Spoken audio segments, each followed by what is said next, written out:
Yo, what's going on, guys? This is BrendanMushi. It's kind of late where I'm at right now, but I wanted to get a video out to you guys explaining how throws work in Guilty Gear Xrd Rev 2.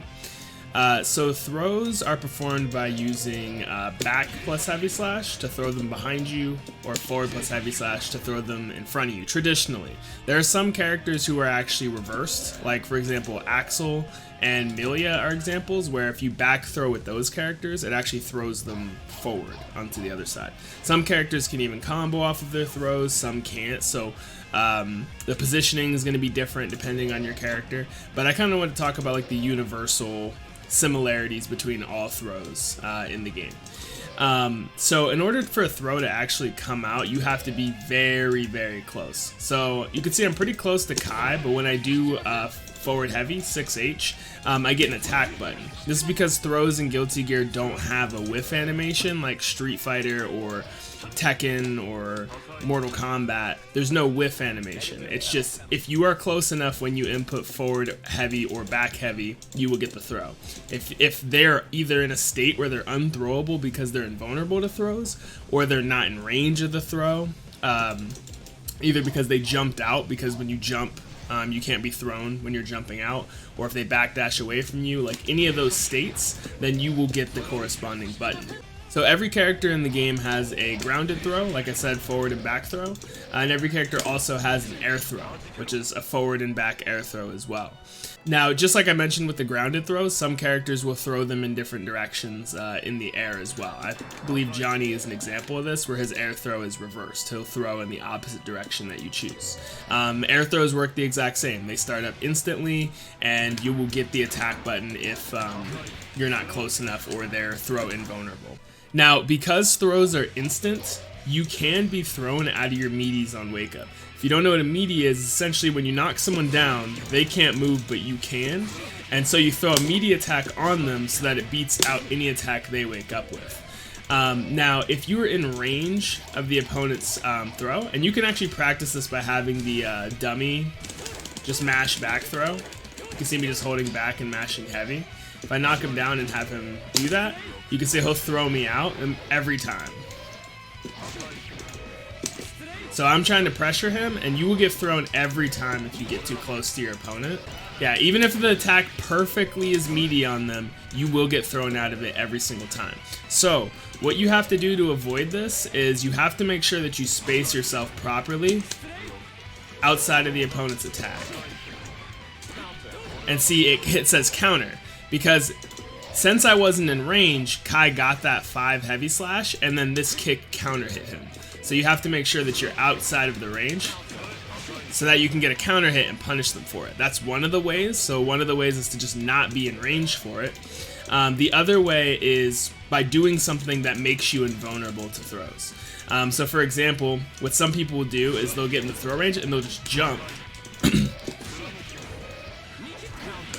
and see how that counter hit him, because during your pre-jump frames, when you're jumping off the ground like this, you can't be thrown. So you'll jump out of the throw and then be able to come down with a button and punish it. Just be careful, because some characters' 5 heavy slashes have more of an upward hitbox, and so you could actually get punished while you're trying to come down with a button. So just be careful with that.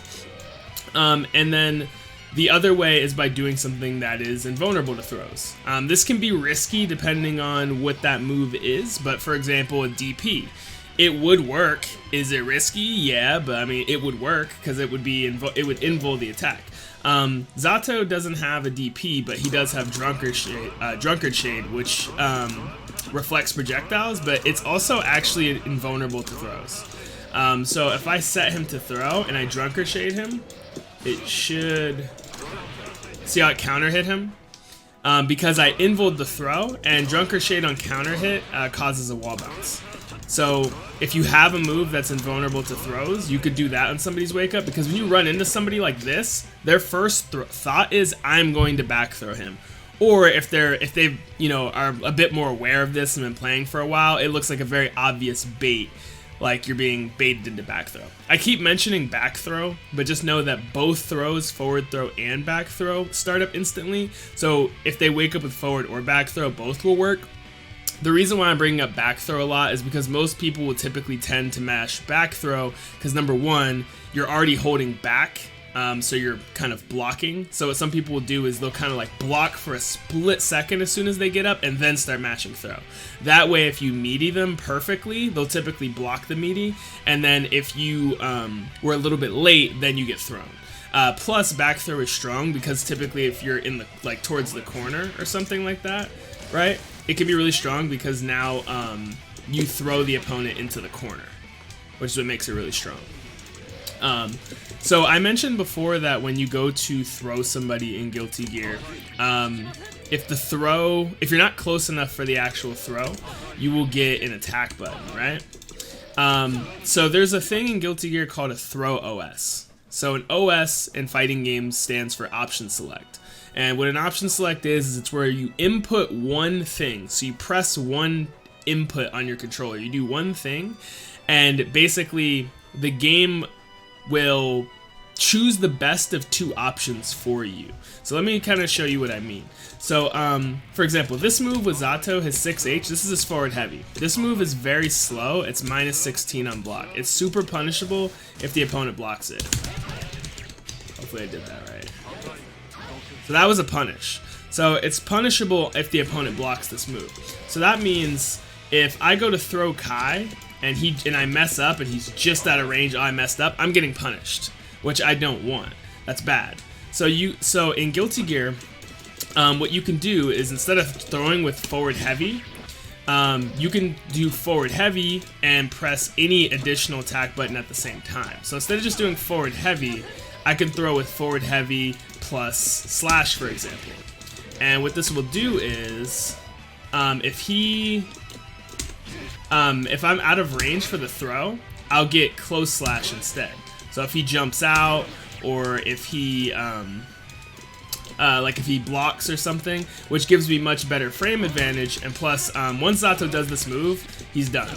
Like, he can't cancel this move in anything, he can't Gatling in anything, and it's punishable, so this is bad. But at least if I get close slash, I have better frame advantage, and I can chain into more normals and continue my pressure. And the reason why this works is because of the priority system on buttons in this game. When you press two attack buttons at the same time in Guilty Gear, just be careful about pressing what I did, where I'm pressing heavy slash and a button together without moving. You get blitz if you're not moving, but obviously if you're throwing, you're going to be pressing a direction, so you're not going to get blitz. You can do it with any combination of buttons. So if I do forward heavy slash plus P, I'm going to get 6P, right? Which can be nice because if they jump out, so say Kai, tries to jump out of the throw, right? See, I'm going for the throw, and see how it's hitting him out of the air for jumping out of my throw? It's an option select because I don't have to think about what option Kai does. So Kai might just block, right? If he blocks, he gets thrown. And you can see on my inputs there, I'm inputting forward punch and heavy slash, right? But if he decides to go, oh shit, I'm gonna get thrown, and he jumps out, then, then I'll get the 6P, and then it'll anti-air him. And you can even see there, even when I was messing up, that's still further proof that I was getting the throw, and then once he finally jumped out, I got the 6P. And you can do this with different combinations of buttons, and it can be a much safer option than just simply whiffing this button. Now, you can't do this with back throw, because if you hit back in two buttons, then you get faultless defense. So you can't throw OS back throw. This can only be done with forward throw, which is really only used for offense most of the time. Or maybe if you wanted to wake up throw, but you didn't want to wake up with a really, really like slow button, like a heavy slash or forward heavy slash or something like that. Also important to note, you can't throw in Guilty Gear using the diagonals. So for example, I can't do down back heavy slash and throw him. It has to be back and heavy slash, forward and heavy slash. And same thing with air throw. If you go to air throw, you can't be holding up forward from the jump or down forward. You have to hit forward cleanly. So if someone's in the air and you're trying to quickly jump up and throw them, make sure you're holding forward heavy slash. A lot of people will intend to jump forward and throw really quickly, but what they'll do is they'll hit up forward heavy slash and just get a button like this. You have to make sure you cleanly hit forward heavy slash in order to get the throw, or back heavy slash in order to get the throw. Air throws actually function as a pretty good anti-air too. So like if somebody were to air dash at you, because they're so fast, you can actually use it to punish them out of that. Also, there are plenty of things in the game that are actually strike invulnerable, but meaning that they're invulnerable to attacks, but are not invulnerable to throws. An example is actually burst, both types of burst. So gold burst, which is actually invulnerable to strikes and throws, if you didn't know, and then the blue psych burst, which is actually invulnerable to it's invulnerable to strikes, but not to throws. And so you can actually set the dummy here to burst after a certain number of hits. And you see how I threw him out of his burst and you can see it crossed out? That's what you call snatching somebody's soul. So if you want to embarrass somebody and snatch their soul, that's what you do. So they can be thrown out of the startup of it. It can be kind of a hard read because obviously if he doesn't burst, then you just end up doing that. See? But yeah, you can throw people out of their burst, even if they, like even if they do it on like wake up, because you can do it as a reversal on wake up as well. Like, it doesn't have to just be like right as you're getting hit. So like I can get knocked down, and then I could just decide to burst at any point while I'm knocked down. So I can see if I can try to get Kai to do it. Let's see. See? So that's hella embarrassing, but it can happen to you. So you can definitely throw people out of their burst, for sure. Another thing is when you tech. So in Guilty Gear, you have 3 different tech options in the air. So you have, you can see here under recovery, so you have backward, neutral, and forward, depending on how you hold the stick. When you tech, you'll see this, this white flash, and you'll hear a noise. Now during that white flash, you can't be hit. You can see how my attack goes right through him. It hit him after he was out of it, but whoops, that comboed. See? That fish just goes right through him. But during that point, you can totally be thrown. Whoops. See? You can throw people when they tech. This is why it's actually, I wasn't close enough right there. See how I got that button? So let's say you're doing a combo to somebody. You can go for, sometimes people will go for like intentional resets where they might be like comboing somebody. And then like they'll throw them to like reset their pressure or something. So you can see how important it can be to tech in different directions, because he was actually set to tech backwards right there. He's already in the corner and he's teching backwards into it. If you actually tech neutral. So the thing about neutral teching is that you don't float in the air like that. And so you just kind of like sink down to the ground very quickly. Like that. Whereas with a back tech or forward tech, you float up in the air, which can make you much more susceptible to actually being throw reset. See? He floats in the air, which makes him like really easy to like throw reset. Whereas with neutral tech,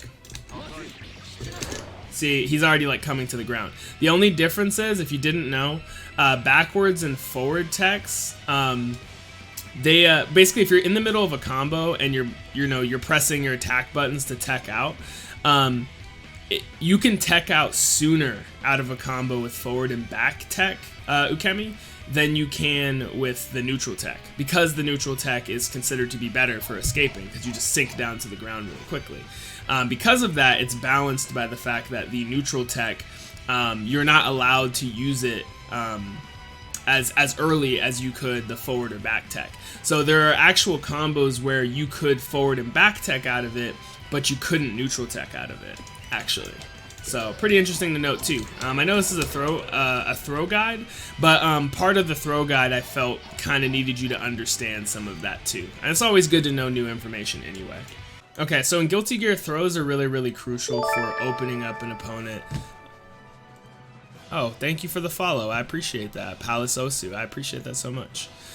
So throws are really crucial for opening up your opponent on offense. So in situations where the opponent is blocking, right, you hit them with a move that's plus, meaning you can continue to attack. So after this move, Zato's plus. So I can continue my pressure after this kick, and Kai can't press anything or he'll get beat. So naturally it makes sense for him to block. So because of that, I can run up and throw him, right? A lot of people struggle with running up and throwing people in Guilty Gear. Why? Number one, people get scared of getting hit as they're running up. They get afraid. And so they input the throw too early before they get there. And then that's when they get this, that's where they get this wonky shit. Like this, right? That I was just talking about. The throw OS that I explained before can help with that. So that way, if that happens, you at least get a better button, right? Like I just did there. Instead of, whoops, forgot to make him block. Instead of this, right? So sometimes people just input the throw before they're ready to be in range. The second reason is you can't throw someone while you're dashing. So I'm dashing right now. I'm pressing throw. I'm just holding forward to dash, and I'm just hitting heavy slash. It doesn't work. You have to dash break. So you have to stop and then throw. You can do it like immediately after the dash break. Let's see how quick I'm doing it, but you have to let the stick return to neutral, then throw. Right? You can't be dashing forward and then just hit back heavy slash. You can't be dashing forward and just hit heavy slash. You have to break, then throw. Let go of the stick to break and then throw. And that's the reason, those are the two reasons why most people typically struggle with tick throwing somebody. You can barely even see the break, but it's there. I'm breaking, I'm just doing it so fast you can't see it. So that's the advice that I would give on tick throwing people. And if you couple that with the OS, like I mentioned before, if they jump out or something, you can see my P input there on the upper left hand corner. If Kai had jumped out there, then I would have gotten a 6P. So I mentioned before that you can't throw people while they're in hit stun, unless they're in a stagger state. You can't throw them while they're in block stun either. So you will get the button, right? You can't throw them. You have to wait until they exit block stun to throw them. You have to wait until they exit hit stun to throw them. However, even if they're out of hit stun or block stun, there is a period of time where they cannot be thrown. They are throw invulnerable while you still can get thrown. And this is another reason why people actually can sometimes mess up their tick throw, is that they don't wait long enough. So after an opponent leaves hit stun, they're still throw invulnerable for 6 frames, and after an opponent leaves block stun, they're still throw invulnerable for 5 frames, and after an opponent is knocked down, they're invulnerable for 9 frames. This means if you knock the opponent down on the ground, they get up and you go to throw them. See how my throw didn't work even though he clearly was vulnerable? Watch. See, he's clearly vulnerable. Alright, now watch. See how my throw didn't work? Because even though he is vulnerable there, he's technically not in hit stun. When they exit hit stun, they are throw invulnerable. This is why you don't just want to like run up to somebody on wake up and immediately throw them, unless they're really that scared to do something. But most of the time, you're better off just at least hitting them with a button first, because rather than them being invulnerable for the 9 frames, which is a longer amount of time after they get up off the ground, putting them in block stun or hit stun will put them around 6 or 5 frames, depending on whether they get hit or blocked. So I mentioned before that when you're going to tick throw somebody, people will either A, throw before they're even there yet, which is why it won't come out. B, they won't break before they throw them. Or C, as you can see right there, they didn't let them exit the block stun or hit stun yet. Those are the 3 reasons why people fail to do a tick throw setup. Once again, a tick throw setup is when you put an opponent in block stun or hit stun. This means you as the attacker have frame advantage, which means after they block this is plus with Zato, meaning it's my turn. I make him block this, it's my turn. You can't press anything or you're gonna get hit, right? If you press anything here, you're gonna get hit. Naturally, he's gonna block, which means I can go for a throw. That's what a tick throw is. So, my turn, go for a throw, right? So, also, if 2 throws ever collide together at the same time, they'll both throw tech and just reset to neutral. Don't worry, this never fucking happens. So, in terms of the priority system in Guilty Gear, if a throw and an attack connect at the exact same time, granted assuming the throw is in range, the throw will win every time. This is why throws win on Wake Up, actually. It's because of the fact that throws have a priority system over attacks. This means that if you go to tick grab someone and the Kai player decided to mash, so say I go to throw him and the Kai player hits his crouch punch. If my throw and his 2P, his crouch punch, whatever the hell he presses, if we connect at the exact same time, he will get grabbed. So his punch has to hit early in that situation in order for him to avoid that tick grab situation.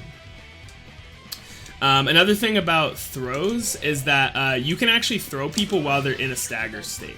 So certain moves, sometimes on counter hit, sometimes on their own, cause a stagger state. And during this state, you can absolutely be thrown. Whoops. So you can see, and it was a true combo right there. So he couldn't tech that. You normally cannot combo into throws. So I can't like, and then throw him. See how I get a button? Because he's not throwable. He's in an unthrowable state, and so since there's no whiff animation, I get the button. But staggers are different. In a stagger, you can throw them. And see how when I dash up, I break, then throw him? Because if I didn't break, I'd get the button, even though he is throwable. So stagger, break, then throw him, right? Command grabs. So command grabs actually have whiff animations, like you're probably traditionally used to if you're new to Guilty Gear. Although there are some classic fighting games like Marvel vs. Capcom and older Street Fighter titles that throws are similar to Guilty Gear. So let me not completely judge you. So they have whiff animations. This is Zato's. They're performed with a command, hence the name command throw. They have startup, meaning that they do take time to start up, meaning you can be hit out of this and you cannot do it on Wake Up because you'll get hit out of the move if you try to do it on Wake Up. They typically have more range. As you can see, I'm much closer. I can't normal throw him from here, but I can command throw him from here. They do more damage typically, and they typically are just they're usually designed to just be a bit better. Like Potemkin's like the resident grappler. If he grabs you, you know he's gonna snap your back. Zato, he does a really good chunk of damage and gets really good frame advantage. He gets really good Oki afterwards. Compared to his normal throw, throws you really far, and the frame advantage, I can't talk, isn't as good as his command grab is. Right? Command grabs, you can still tick throw people with them, all the same. But yeah, hopefully this helped you guys out. I've been trying to put out some more short guides explaining some of the core mechanics of Guilty Gear, just like really condensed and just focusing on one topic. So hopefully this was helpful to you guys. I'll be making some more. Thanks for all the love and support. I appreciate it as always, and I will catch you guys in the next video. Peace. Get up the burst, tell me the